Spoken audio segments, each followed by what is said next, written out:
The morning sun blazed over the training grounds at Naval Amphibious Base Coronado, where 12 of the Navy's finest SEALs stood in a line, each one gripping their sniper rifles with white knuckles. Staff Sergeant Mike Rodriguez wiped sweat from his brow as he stared downrange at the targets that seemed to mock him from 800 yards away. For 3 consecutive days, these elite warriors had been missing shots that should have been routine for operators of their caliber. Commander Jake Harrison paced behind the firing line, his jaw clenched tight enough to crack teeth. The upcoming deployment to Afghanistan was just 6 weeks away, and his sniper team was performing worse than fresh recruits. Yesterday's exercise had been a complete disaster. Out of 60 shots taken by the team, only 14 had hit their intended targets. For SEALs who were supposed to be the best of the best, these numbers were not just embarrassing, they were dangerous. Rodriguez had been a SEAL for 8 years. He had completed 2 tours in Iraq and 1 in Syria, earning a Bronze Star for valor during a particularly brutal firefight in Fallujah.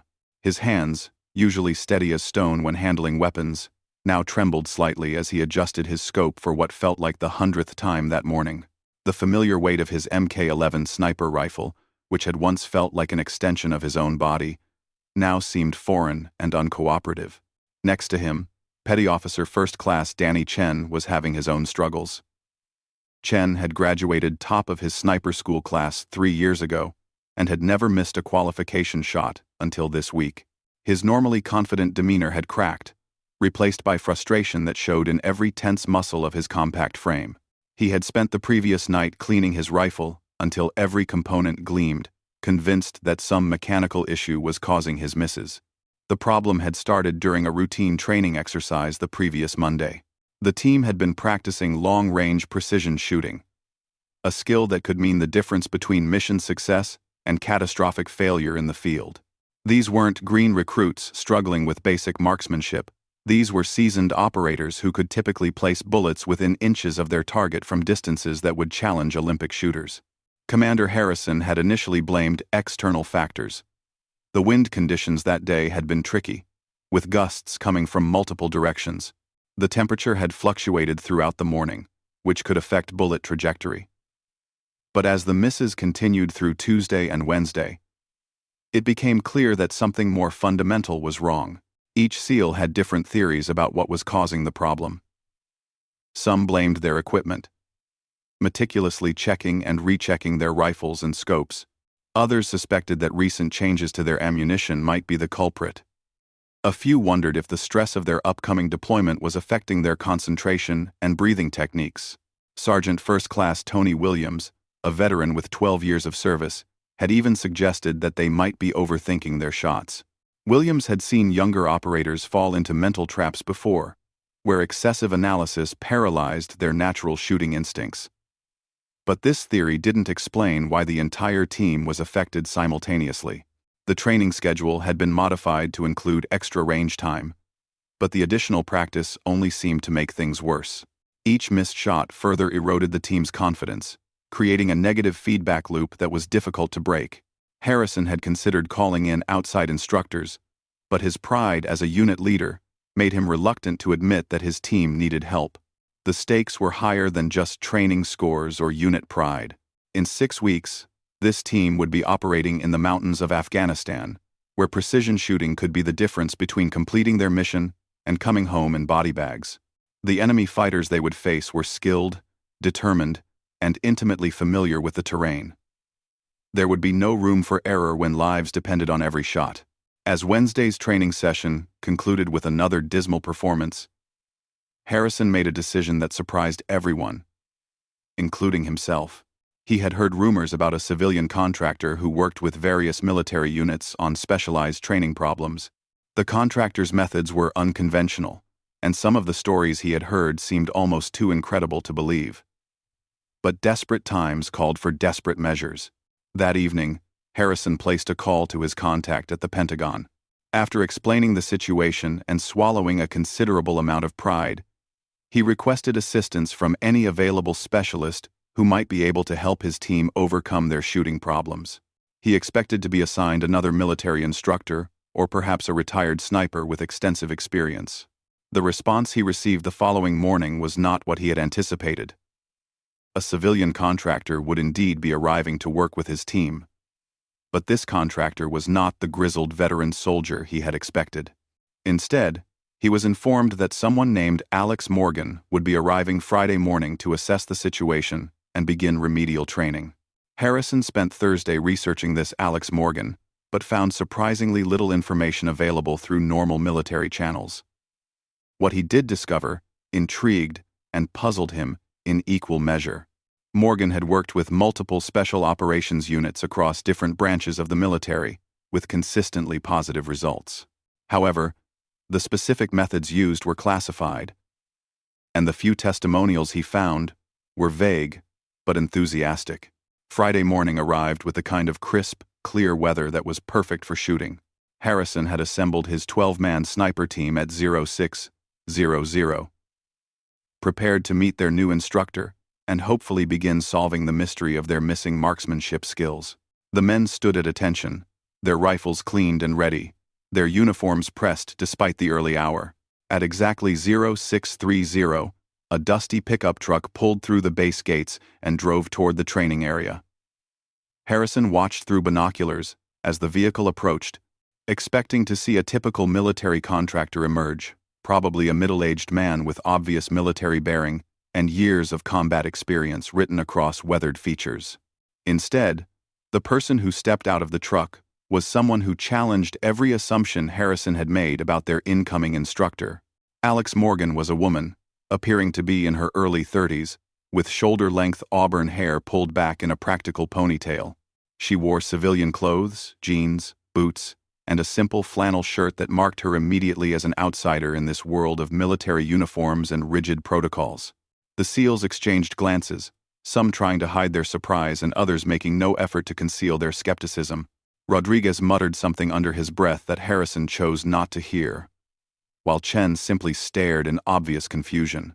These men were accustomed to learning from instructors who looked like them, battle-hardened warriors with obvious military credentials and decades of combat experience. Morgan walked toward the group with an easy confidence that seemed unaffected by the dozen pairs of eyes evaluating her every step. She carried a single rifle case and a small backpack, traveling much lighter than most military instructors who typically arrived with extensive equipment and detailed training plans. Her approach was casual, almost relaxed, which stood in stark contrast to the rigid formality that typically characterized military training environments. Harrison stepped forward to meet her, his mind racing with questions and concerns. How was this civilian woman supposed to solve problems that had stumped 12 elite SEALs and their experienced leadership? What possible expertise could she possess that would be relevant to their situation?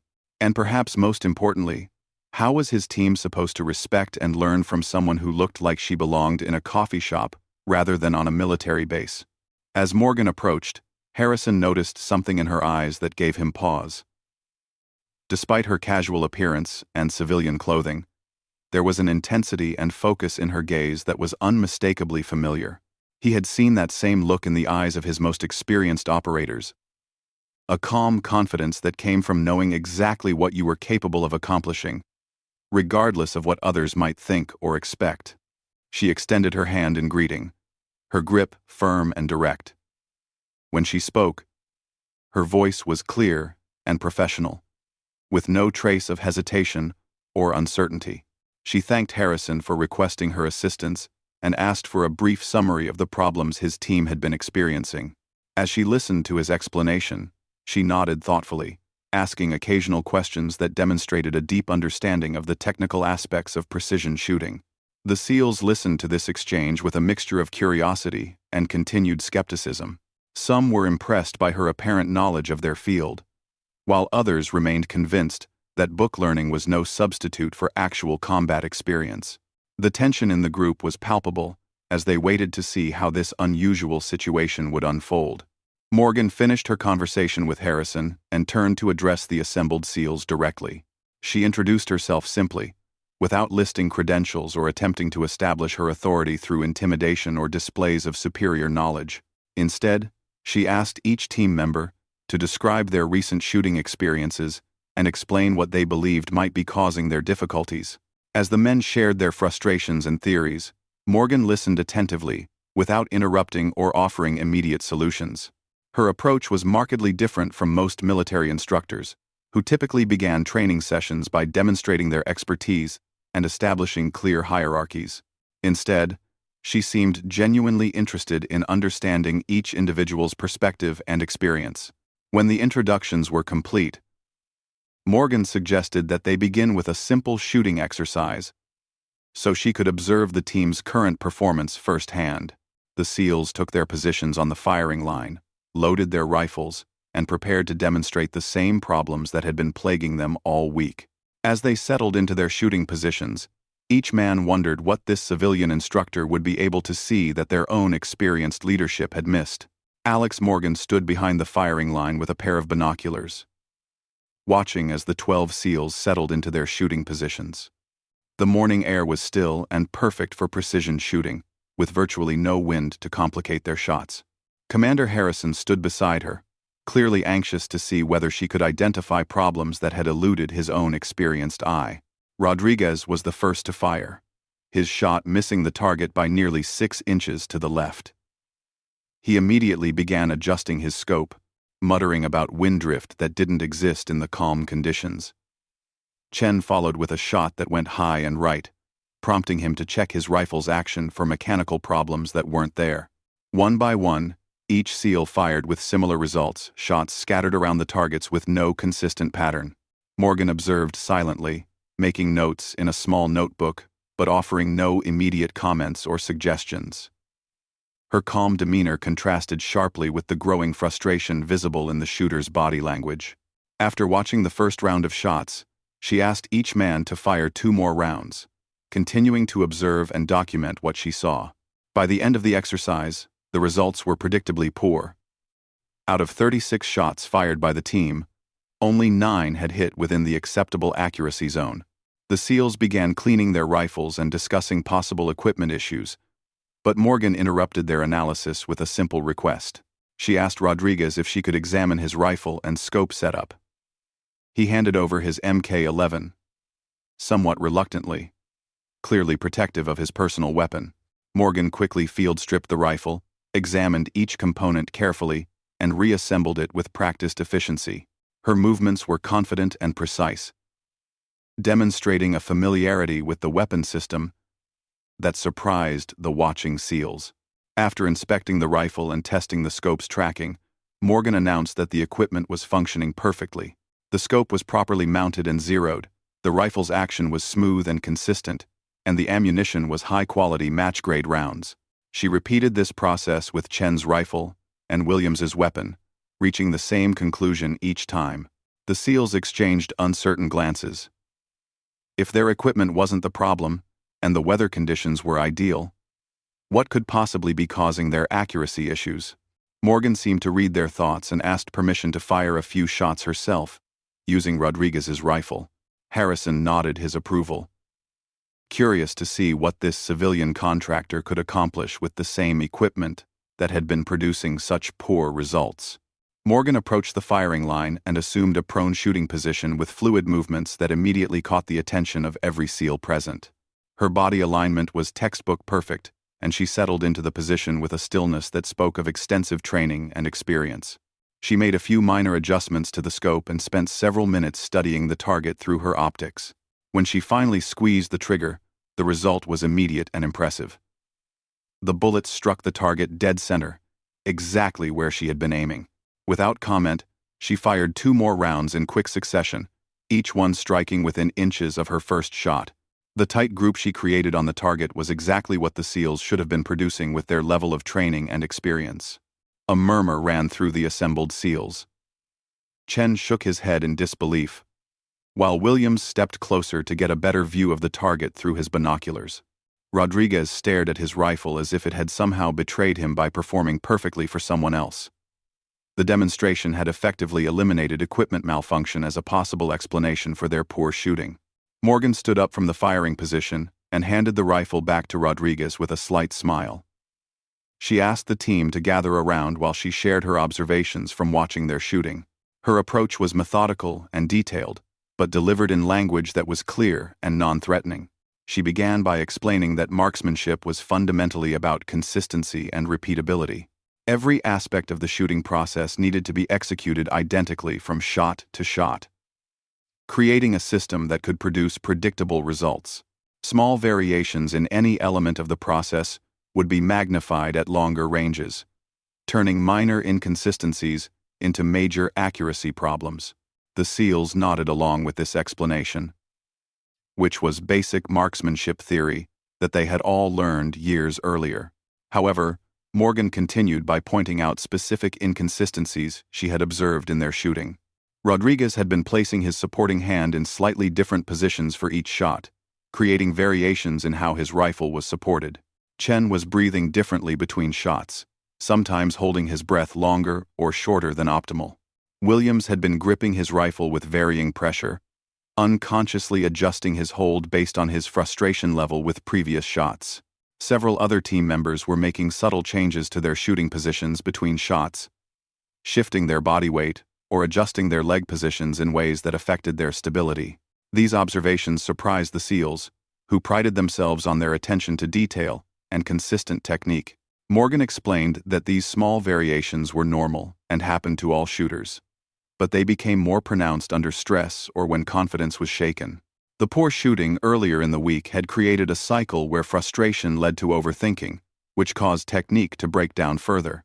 She suggested a different approach to solving their accuracy problems. Instead of focusing on their equipment or external factors, they needed to rebuild their basic shooting fundamentals from the ground up. This would involve breaking down their shooting process into individual components and practicing each element until it became completely automatic. Some of the SEALs exchanged skeptical glances. These were experienced operators who had been shooting professionally for years. The idea of returning to basic fundamentals felt like a step backward, especially when they were facing an upcoming deployment where lives would depend on their accuracy. Morgan seemed to anticipate their resistance and offered to demonstrate her approach with one volunteer. Rodriguez stepped forward, perhaps motivated by the fact that she had just used his rifle to shoot a perfect group. Morgan asked him to assume his normal shooting position and go through his typical pre-shot routine without actually firing. As Rodriguez settled into position, Morgan knelt beside him and began pointing out subtle inconsistencies in his technique that were invisible to casual observation. His left elbow was positioned differently than during his previous shots. His right shoulder was carrying more tension than necessary. His cheek contact with the rifle stock was slightly different, which would change his sight picture. Rodriguez made the adjustments Morgan suggested and immediately felt the difference in his position. Everything seemed more stable and comfortable than it had been during his earlier shooting. Morgan guided him through his breathing technique, having him practice the exact timing of his breath control without firing a shot. Next, she had him practice his trigger control, dry firing the rifle while maintaining perfect sight alignment and breathing rhythm. She watched his technique carefully, making small corrections to his finger placement and trigger press. What seemed like minor adjustments to the SEALs watching created significant improvements in Rodriguez's consistency. After 20 minutes of this detailed practice, Morgan loaded a single round into Rodriguez's rifle and had him fire one carefully controlled shot. The bullet struck the center of the target, matching the accuracy of her earlier demonstration.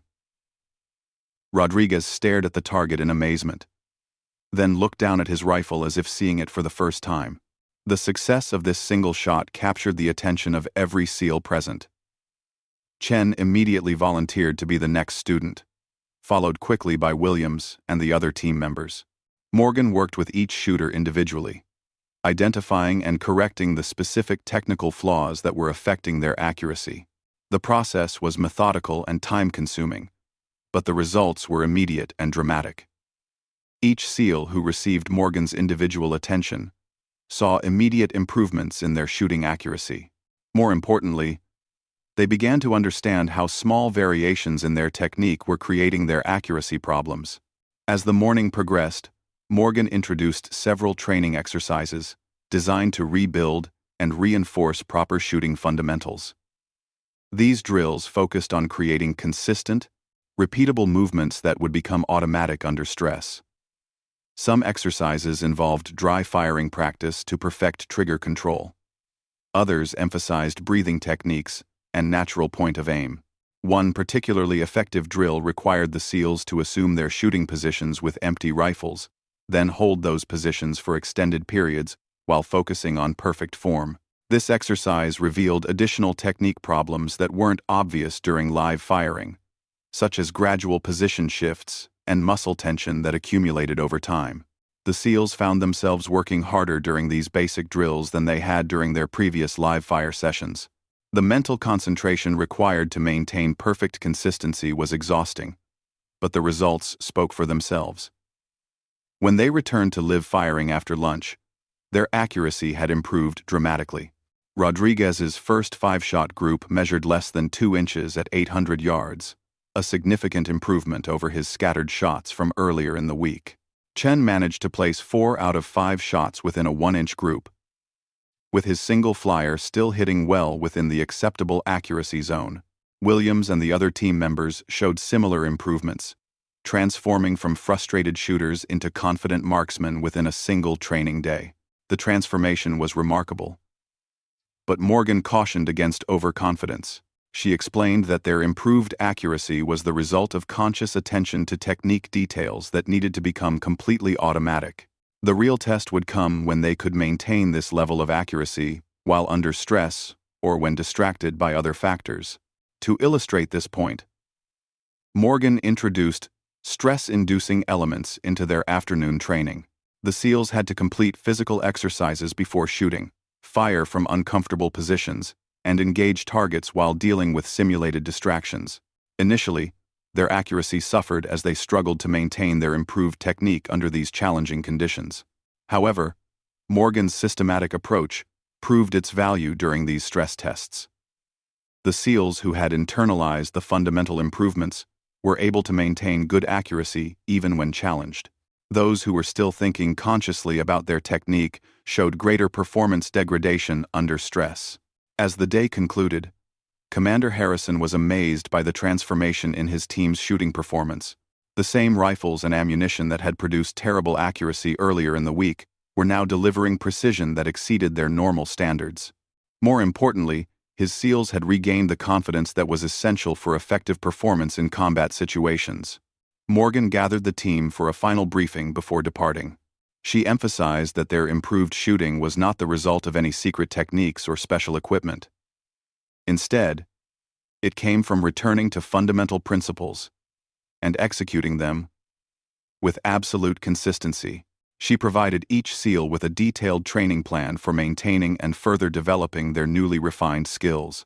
The SEALs thanked Morgan for her instruction, with several admitting that they had initially doubted whether a civilian contractor could help elite military operators improve their shooting.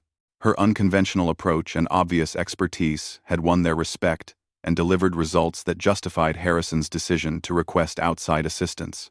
6 weeks later, Staff Sergeant Mike Rodriguez crouched behind a rocky outcropping in the mountains of Afghanistan, his rifle steady as he surveyed the valley below through his scope.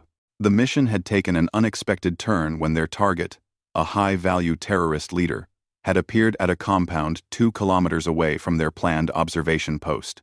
The shot would be challenging even under ideal conditions, but the afternoon heat was creating mirage effects that made precise aiming extremely difficult. Commander Harrison lay beside Rodriguez, studying the target area through high-powered binoculars. The terrorist leader was meeting with several other individuals in a courtyard surrounded by high walls. Intelligence indicated that this was a rare opportunity to eliminate a target who had been responsible for numerous attacks on coalition forces and Afghan civilians. The problem was the distance and environmental conditions.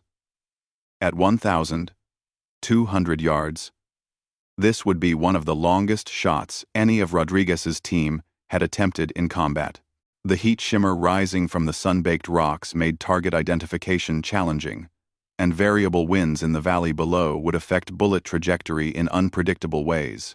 Additionally, the target was only briefly visible as he moved between buildings, giving the shooter narrow windows of opportunity.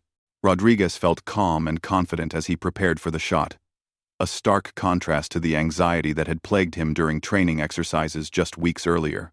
The fundamentals that Alex Morgan had drilled into him and his teammates had become second nature, allowing him to focus completely on reading the environmental conditions and timing his shot perfectly. He settled into his shooting position with the fluid movements that Morgan had taught him, ensuring that every aspect of his body alignment was identical to his countless hours of practice. His breathing fell into the rhythm that had become automatic, and his trigger finger found its precise placement without conscious thought. The rifle felt like an extension of his own body, exactly as it should for an elite marksman. Through his scope, Rodriguez watched the target's movement patterns while simultaneously calculating the effects of wind and elevation on his bullet's trajectory. The heat mirage required him to aim slightly lower than normal, compensating for the optical distortion that could throw off even experienced shooters. He waited patiently for the perfect moment when all variables would align in his favor. The target emerged from a doorway and began walking across the open courtyard, presenting the clear shot that Rodriguez had been waiting for. In the final seconds before firing, Rodriguez applied the mental checklist that Morgan had taught him. Breathing controlled, natural point of aim confirmed, trigger finger placement perfect, sight picture crystal clear. Everything felt exactly right. Rodriguez squeezed the trigger with the smooth, consistent pressure that had become automatic through hours of practice. The rifle recoiled against his shoulder, and he immediately cycled the bolt to prepare for a follow-up shot if necessary. Through his scope, he watched as the target suddenly dropped to the ground, confirming a successful hit at the extreme range. The elimination of this high-value target would later be recognized as a significant intelligence victory, providing coalition forces with valuable information about terrorist networks throughout the region. But for Rodriguez and his team, the successful shot represented something more: personal proof that the lessons they had learned from Morgan had real-world value beyond training exercises. During the weeks following that successful mission, Rodriguez's team continued to apply Morgan's teachings in various combat situations. Petty Officer Chen used his refined marksmanship skills to provide overwatch during a dangerous reconnaissance mission, successfully engaging multiple targets at ranges exceeding 800 yards. His shots were precise and confident, eliminating threats before they could endanger his teammates on the ground. Sergeant Williams found that his improved shooting fundamentals helped him remain calm and accurate during a chaotic firefight when his team was ambushed while moving through a narrow mountain pass. Despite the stress and confusion of combat, his shots were controlled and effective, allowing his team to break contact and reach safety without casualties. The entire team noticed that their confidence in challenging shooting situations had improved dramatically since working with Morgan. They no longer second-guessed their equipment or worried about mysterious accuracy problems. Instead, they trusted in their training and focused on executing perfect shots when their teammates' lives depended on their precision. Commander Harrison documented the team's improved performance in his after-action reports, noting the significant enhancement in both accuracy and confidence that resulted from Morgan's unconventional training methods. He recommended that other special operations units consider similar instruction, particularly when dealing with marksmanship problems that seemed to resist traditional solutions. The success of Morgan's intervention with the SEAL team did not go unnoticed by military leadership. Within months, she was being requested by other special operations units facing similar challenges.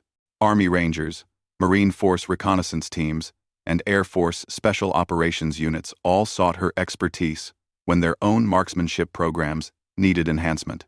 Each assignment presented unique challenges, but Morgan's fundamental approach remained consistent. She focused on identifying and correcting small technical flaws that accumulated into major accuracy problems, particularly when teams were under stress or had lost confidence in their abilities. Her methods were always methodical and scientific, but delivered with patience and understanding that won over even the most skeptical special operators. Rodriguez later learned more about Morgan's background through conversations with other teams she had assisted. She had been a competitive shooter for over 15 years, winning numerous national and international championships before transitioning into military consulting. Her civilian background had actually been an advantage, allowing her to approach marksmanship problems from perspectives that military instructors might not consider. Her success with special operations units led to consulting opportunities with civilian law enforcement agencies facing similar challenges. SWAT teams, federal agents, and police sniper units all benefited from her systematic approach to rebuilding, shooting fundamentals, and restoring confidence in challenging situations. The techniques Morgan taught proved particularly valuable for operators who had to perform under extreme stress. Her emphasis on making proper shooting form completely automatic meant that correct technique would persist even when conscious thought was focused on other critical factors like target identification, threat assessment, and teammate coordination. Years later, when Rodriguez had advanced to become an instructor himself, he continued to use Morgan's methods when working with new SEAL recruits. He found that her approach was particularly effective with shooters who had developed bad habits or were struggling with confidence issues. The systematic breakdown of shooting fundamentals, followed by careful rebuilding and reinforcement, consistently produced dramatic improvements. The success of Morgan's intervention became something of a legend within special operations communities. Stories of the civilian woman who had fixed an elite SEAL sniper team's accuracy problems in a single day were passed along through informal networks of operators and instructors. While some details became exaggerated in the retelling, the core message remained accurate. Sometimes the best solutions came from unexpected sources. Rodriguez's team completed their Afghanistan deployment with distinction, achieving all mission objectives while suffering no casualties. Their marksmanship skills were consistently rated as exceptional, and several team members received decorations for their performance during critical missions. The confidence they had gained through Morgan's training had carried them successfully through some of the most challenging combat situations they would face in their careers. When the team returned to Coronado after their deployment, they found that their training experience with Morgan had become part of the unit's official curriculum. New SEAL sniper students were taught the same fundamental principles that had rescued the team from their accuracy crisis. The methods were incorporated into regular training protocols, ensuring that future operators would benefit from the lessons learned. Harrison, who had been promoted following his team's successful deployment, often reflected on the decision to request outside assistance when his unit was struggling. It had been a humbling experience to admit that elite military operators needed help from a civilian contractor, but the results had justified the decision completely.